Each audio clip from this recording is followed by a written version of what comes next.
Jake. You used the word giveaway, and President Obama in his statement yesterday used the word giveaway, referring to the extension of the lower Bush tax cut rates for the top 1 or 2% of the country. People making over $200,000 a year, or couples making $250,000. What do you say to a small business owner who says, "That's not a giveaway, that's my money, and by the way, I'm going to need some of that money in order to help pay for the health care of individuals that I'm now mandated to do"? It's not giving anything away, it's allowing me to keep my money. Well, the phrasing of the question leaves out a few things, which is one, this tax cut that the Senate passed and that the President supports would go to 97% of small businesses in America. 97%. Further, this President has cut the taxes of small businesses in America 18 times independent of this. So his focus on assisting small businesses, which he considers the engine of economic growth in this country, the engine of job creation in this country, has been intense and will continue to be. It's true that I did not bring up people I was not asking about. That is true. Well, no, but I mean, but your question framed it around the idea. So you're talking about the 3% here, and as we've noted, under the definition of small businesses that Republicans trot out when they're insisting on these tax cuts for millionaires and billionaires, means that. I was talking about somebody making over $200,000 a year. Sure, but again, that's 97% people who file small businesses that file taxes under the individual tax code will receive this tax cut. Many of the remaining, self-described small businesses that we're talking about hedge fund managers often and law firm partners, and addressing those small businesses that fall in the remaining category.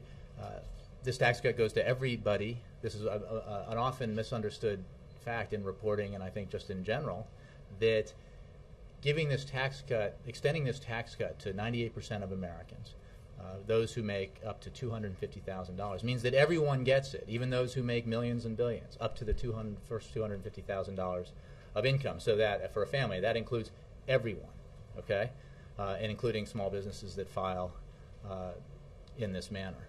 Secondly, the president believes that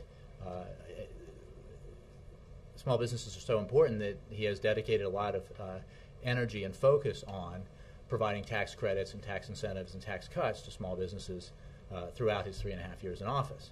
Beyond that, he believes that extending the high-end Bush tax cuts, again, is something we simply cannot afford.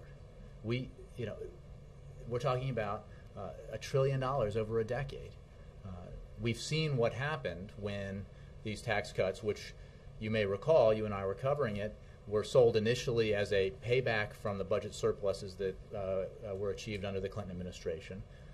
And then when the economy ran into trouble and those surpluses were beginning to erode, it was sold as an economic stimulus measure. And what we got was middle-class income stagnating, the slowest expansion in 50 years, and an economic crisis the likes of which we haven't seen in more than 70 years. So the question is just, why is it a giveaway? Why are you guys you and the President Obama using the term giveaway when even if you support the Senate Democrats' bill, it's not technically a giveaway. It is allowing people to keep the tax cut that they got in 2001, 2002. Right, but these are tax cuts that we cannot afford, that do not, by the estimates of credible, independent economists, do not measurably help the economy, and do not, in the way that tax cuts to working and middle-class Americans help the economy.